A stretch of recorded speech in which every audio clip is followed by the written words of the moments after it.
अस्सलामुअलैकुम। सो हमारा next topic है एक्यूट कोरोनरी सिंड्रोम, क्योंकि सीवीएस में सबसे ज़्यादा इंपॉर्टेंट है ये टॉपिक, इसलिए इसको पहले कवर कर रहे हैं। अच्छा, एसीएस जो है ना, एक्यूट कोरोनरी सिंड्रोम, या इसमें हम क्या कवर करते हैं, जैसे कि बहुत ज़्यादा कॉमन है। एक तो इसकी मोर्टालिटी रेट बहुत ज़्यादा है और ऑलमोस्ट हर पेशेंट को ना, मतलब ये देखने को, हर डॉक्टर को इस पेशेंट देखने को मिलता है। मतलब चाहे वह किसी भी स्पेशलाइजेशन में हो, तो उसको एटलीस्ट इसकी मैनेजमेंट ज़रूर आनी चाहिए। अगर एमआई का केस आ जाता है तो आप इनिशियल मैनेजमेंट मतलब कर लें, क्योंकि अब आपके पास टाइम नहीं होता इसमें ज़्यादा, जब तक कि डॉक्टर आता है और वो इस चीज़ को लेके चलता है। सो एसीएस के अंदर जो है ना, वो हम 3 चीज़ें कवर करते हैं। एक है हमारे पास अनस्टेबल एंजाइना, ठीक है। हम इसकी डिटेल जो है वो स्टडी करेंगे। ज़ाहिर है बुक एक रेफरेंस के तौर पर यहाँ पर ली हुई है। बुक के अंदर जो लिमिटेड या अनलिमिटेड जो भी नॉलेज है, उसके साथ जो बाकी चीज़ें होंगी वो भी हम करेंगे। एक है हमारे पास अनस्टेबल एंजाइना, और इसके अलावा हम एमआई में ना 2 तरह के एमआई होते हैं, ठीक है। एक होता है एसटी एलिवेशन एमआई, ठीक है, और एक होता है नॉन एसटी एलिवेशन एमआई, ठीक है। हम इन दोनों को स्टडी करेंगे कि इनमें क्या चेंजेस आते हैं। एसटी एलिवेशन होता है ना, तो ये पी है, क्यूआरएस, और ये इस तरह से करके फिर टी वेव आती है। यानी कि ये जो एसटी होता है ना, ये सेगमेंट एलिवेशन होती है इसमें। अनस्टेबल एंजाइना में फाइंडिंग्स आती हैं, लेकिन जो इसमें सिम्टोमेटिक होता है ना, जब पेशेंट, तब ईसीजी चेंजेस आ रहे होते हैं, उसके बाद ईसीजी चेंजेस नहीं आ रहे होते हैं सच एंजाइना में मोस्टली। उसके बाद एनस्टेमी है, तो इसके अंदर भी हमें एसटी एलिवेशन नहीं मिलेगी, इसलिए ये होता है कि ST elevation, non ST elevation है, ठीक है। अब हम इनके ना थोड़ी थोड़ी डिटेल देख लेते हैं। अनस्टेबल एंजाइना क्या होता है जी? ये न्यू ऑनसेट एंजाइना। अच्छा, एक तो होता है हमारे पास एंजाइना भी 3 तरह के होते हैं, ठीक है। आई नो कि हमारा जो टॉपिक है वो भी अनस्टेबल एंजाइना है, बट हम थोड़ी सी अगर बेस बिल्ड कर लेंगे तो आसानी रहेगी पढ़ने के लिए ना। तो एक है हमारे पास क्रोनिक स्टेबल एंजाइना, ठीक है। एक है हमारे पास अनस्टेबल एंजाइना, ठीक है, और एक है हमारे पास प्रिंस मेटल एंजाइना, ठीक है। क्रोनिक स्टेबल एंजाइना जो होता है ना, इसमें जो मेन कॉज होता है ना, वो होता है कि जी एथेरोस्क्लेरोसिस होता है आर्टरीज़ में। एथेरोस्क्लेरोसिस क्या होता है कि जी फैट जो है, ये आपकी आर्टरी है ना, मैं इसको सर्कुलर फॉर्म में भी बता देती हूँ, इस तरह भी। आर्टरी के अंदर क्या होता है कि जी यहाँ पे फॉर्म सेल्स और मैक्रोफेजेस ये सारे आके लग जाते हैं, और आपको पता है अंदर सारा लिपिड जो है वो जमा होने लग जाता है, उसको मैक्रोफेजेस आके ईट करना शुरू करते हैं। तो एक मतलब रास्ता जो है ना, जो एक पूरा ल्यूमन है, वो ब्लॉक होने लग जाता है। तो एक तो हमारे पास एथेरोस्क्लेरोसिस हो गई है, ठीक है, या जो हमारे पास ल्यूमन है वो नैरो हो गया है, ठीक है। ये इस जो एंजाइना कोज करता है ना, ये होता है कि जब एक्सरसाइज करता है बंदा या कोई और काम करता है, तो उस कंडीशन में ना उससे पेन होती है, चेस्ट पेन होती है। अनस्टेबल एंजाइना होता है कि ज़रा इससे ऊपर चला गया, ज़रा एक्सेलरेटेड हो गया, कि इसके अंदर जो चेस्ट पेन है ना, वो एट रेस्ट होती है, ठीक है। यानी कि आराम से वो बैठा हुआ है, खाना वाना खा रहा है, रेस्ट कर रहा है, वो कोई एक्सरसाइज नहीं कर रहा, वो कुछ नहीं कर रहा, उसको फिर भी पेन हो रही है चेस्ट में, तो वो होता है अनस्टेबल एंजाइना। फिर प्रिंस मेटल एंजाइना होता है कि ये थोड़ा सा डिफरेंट है। इसमें ये होता है कि वेजोस्पास्टिक होता है, ये कि ब्लड वेजल्स कॉन्ट्रैक्ट कर जाती हैं, जिसकी वजह से हार्ट को ब्लड फ्लो कम जाता है। तो ये वाली जो वैरायटी होती है ना, प्रिंस मेटल एंजाइना होती है। बहरहाल जो भी है, एक्यूट कोरोनरी सिंड्रोम में हमने जिस एंजाइना को पढ़ना है ना डिटेल से, वो है अनस्टेबल एंजाइना, ओके।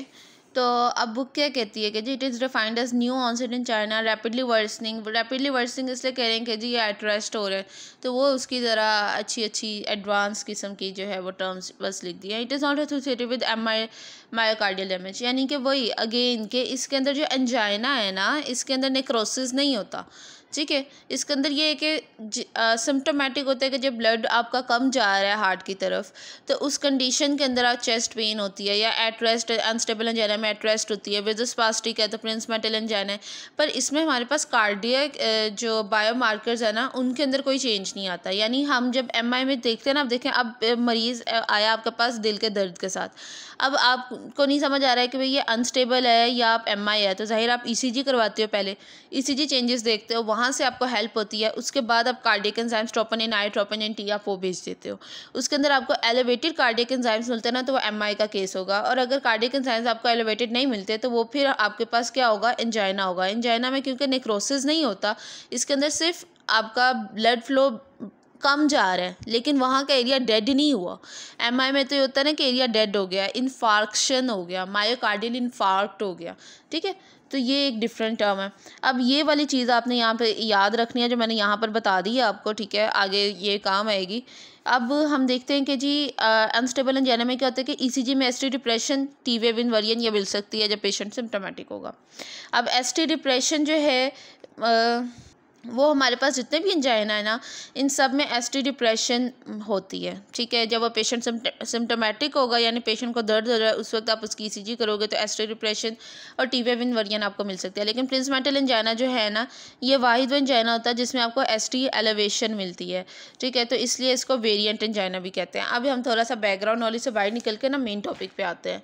अब हमारे पास नेक्स्ट है एनस्टेमी, ठीक है। अब ये क्या है, वो है कि एसटी एलिवेशन एमआई, ठीक है, नॉन एसटी एलिवेशन एमआई। इसमें भी लोकलाइज्ड एरिया जो है वो हमारे पास, उसमें मायोकार्डियल नेक्रोसिस होगा, कार्डियक एंजाइम्स जो हैं वो रेज्ड होंगे। इसमें हमें क्या मिलेगा, इसमें हमें मिलेगा एसटी डिप्रेशन, ठीक है, या टी वेव इनवर्जन। जो हमारे पास ये है ना अनस्टेबल एंजाइना और एनस्टेमी, इनमें तकरीबन जो ईसीजी फाइंडिंग्स होती है ना वो सेम होती हैं, ST depression, T wave inversion. लेकिन इसमें फ़र्क कहाँ आता है, कार्डियक बायोमार्कर्स। इसमें जो है वो हमारे पास एलिवेटेड होंगे, अनस्टेबल एंजाइना में एलिवेटेड नहीं होंगे, ठीक है। आगे डिफरेंस टेबल बना हुआ है वो भी देख लेते हैं। एसटी एलिवेशन एमआई में क्या होगा, इसमें नेक्रोसिस तो होगा ही क्योंकि एमआई में नेक्रोसिस होना है। फिर ईसीजी चेंजेस में आपको क्या मिलेगा, एसटी एलिवेशन हम देखते हैं कि जी कितनी एलिवेशन जो है ना वो ऊपर गई है, ठीक है, यानी कि एलिवेशन कितनी है, तकरीबन 1 मिलीमीटर यहाँ पे लिखा हुआ है कि बॉक्स के लिहाज से कि उसकी हाइट हो, वर्टिकल हाइट 1 मिलीमीटर, 2 कंटिग्यूअस लीड में हो। ये नहीं कि जी आपके पास, आपको पता है कि जी ये इस तरह से होता है कि V1 V2 V6 तक लीड्स होती हैं, फिर उसके बाद लिम्ब लीड्स होती हैं, फिर आपके पास जो है वो AVR AVL AVF ये सारी लीड्स होती हैं। तो तकरीबन 2 लीड्स जो है ना उसके अंदर आपको ये फाइंडिंग मिल रही हो। और इसके अलावा जो है हमारे पास या 2 कंटिग्यूअस लिम्ब लीड्स होनी चाहिए, या जो है 2 कंटिग्यूअस चेस्ट लीड्स होनी चाहिए। चेस्ट लीड्स के अंदर कितना, 2 मिलीमीटर का, ठीक है, होना चाहिए। तो ये STMI में ये ECG फाइंडिंग्स जो है ना ये आपको देखने को मिलेंगी। अच्छा, हम देखते हैं इसके अंदर टेबल थोड़ा सा भी, वैसे मैंने सिर्फ आपको इन तीनों में हल्का हल्का सा डिफरेंस बताया है कि अनस्टेबल एंजाइना है और एनस्टेमी है, ये तकरीबन सेम होते हैं कि इसके अंदर कोरोनरी थ्रोम्बोसिस दोनों में सब टोटल होता है। हिस्ट्री देखें तो दोनों में एंजाइना जो है वो होगा, ठीक है, 30 मिनट से ज़्यादा होगा, एट रेस्ट पेन हो रही होगी। ECG में दोनों में ST डिप्रेशन और टी वेव इनवर्जन आती है। तकरीबन दोनों का जो मैनेजमेंट है ना वो भी ऑलमोस्ट तकरीबन एक जैसी होती है। कार्डियक एंजाइम्स अगर हम देखते हैं तो एंजाइना में नेगेटिव होंगे, बात मैंने आपको बार बार बोल के बता दी है। एनस्टेमी जो है वो सिर्फ मायोकार्डियल इन्फार्क्शन में जो है ना कार्डियक एंजाइम्स रेज होंगे, एंजाइना में रेज नहीं होंगे। तो यहाँ से हमें पता चल जाएगा, ठीक है, डिफ्रेंशिएट हो जाएगा। अब उसके बाद हम देखते हैं कि जी यहाँ पे क्लिनिकल फीचर्स के बारे में। तो क्लिनिकल फीचर्स आपको पता है कि जब भी हमारे पास एक नॉर्मल भी बंदा है ना आता है तो हमें उसके बारे में पता होता है कि जी ये आम बंदे को भी पता है, नॉन मेडिकल को भी, कि जॉ में, नेक में, आर्म्स में रेडिएट करती है, कि दिल का दर्द है वो लेफ्ट आर्म में जा रहा है, अच्छा जी इसको मसला है। फिर ब्रेथलेसनेस है, वॉमिटिंग या कोलैप्स है, ये इनके साथ पेशेंट प्रेजेंट कर सकता है। हम मेजर चलते हैं इसकी फाइंडिंग्स की तरफ। तो फाइंडिंग्स क्या होती हैं कि हार्ट फेलियर है ना, तो हार्ट फेलियर में क्या होगा, JVP रेज हो जाएगी उसकी। अब JVP रेज होगी। अब देखिए हमारे पास जो इसका हार्ट है, अब ये हार्ट इसका थोड़ा सा अच्छा बना लेती हूँ। अच्छा, ये हार्ट है, हार्ट यहाँ पे आपको पता है कि इसके पास यहाँ के पल्मोनरी आर्टरीज, ठीक है, और पल्मोनरी वेन्स। अब यहाँ से पीछे जो है वो लंग्स सारे परे हुए हैं, ठीक है। अब हार्ट से जो है वो ब्लड जाता है किसमें, राइट जो वेंट्रिकल है वो हार्ट से ब्लड भेजता है लंग्स के पास कि तुम ऑक्सीजनेटेड हो जाओ, और यहाँ से वापस आता है ब्लड जो है वो ऑक्सीजनेटेड होके हार्ट के पास। अब अगर हमारे पास लेफ्ट वेंट्रिकल का इन्फार्क्ट है, ठीक है, तो उससे क्या होगा कि ब्लड पीछे को पुलअप होगा, ब्लड पुलअप होगा और ब्लड यहाँ पे जमा होगा। मतलब नॉट एग्जैक्टली रीगर्गिटेशन नहीं है, लेकिन वो लेफ्ट वेंट्रिकल काम नहीं कर रहा, वो ब्लड आगे पुश नहीं कर रहा, तो ब्लड जो है वो लेफ्ट वेंट्रिकल में आ नहीं पाएगा, कॉन्ट्रैक्टिलिटी नहीं है ना। तो अब ब्लड जब पीछे जाएगा और यहाँ से जो है वो लंग्स के अंदर आर्टरी से जाकर ब्लड बाहर को निकलना शुरू होगा, तो ये लंग्स में क्या हो जाएगा, पल्मोनरी एडीमा। तो हमें जो है ना वो इससे हम कहते हैं कार्डियोजेनिक पल्मोनरी एडीमा, ये साथ में डेवलप कर रहा होता है MI के केस में, ठीक है। जब हम उसकी चेस्ट सुनते हैं ना तो हमें चेस्ट में जो फाइंडिंग्स मिलती है ना वो हमें उसके लंग्स में क्रैकल्स मिलते हैं, ठीक है। हार्ट साउंड सुनते हैं, हमें S3 हार्ट साउंड जो है वो देखने को मिल रही है।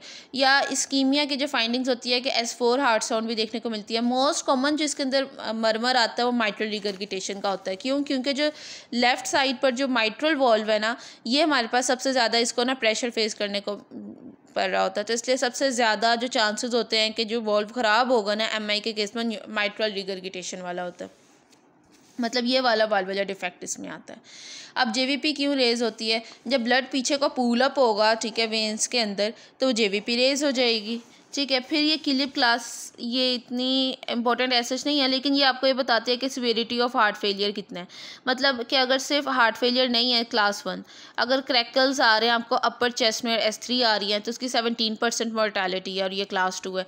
फिर अगर हमारे पास जो है वो उसकी पूरी लंग्स फील्ड ख़राब हो गई है, यानी कि पूरी चेस्ट में उसके जो है वो क्रैकल्स आपको सुनाई दे रहे हैं, जिसका मतलब कि अब मामला ज़्यादा ख़राब हो गया, 30 to 40% मोर्टेलिटी है। फिर क्लास 4 है हमारे पास, जिसमें कार्डियोजेनिक शॉक होता है। जब मैं MI की कॉम्प्लिकेशंस करवाऊंगा ना, तो उसके अंदर आपको बताऊंगी कि कार्डियोजेनिक शॉक जो है वो उसकी कॉम्प्लिकेशन होती है। MI के बाद कार्डियोजेनिक शॉक में बंदा जा सकता है, डेवलप होता है, इसकी एक कॉम्प्लिकेशन है।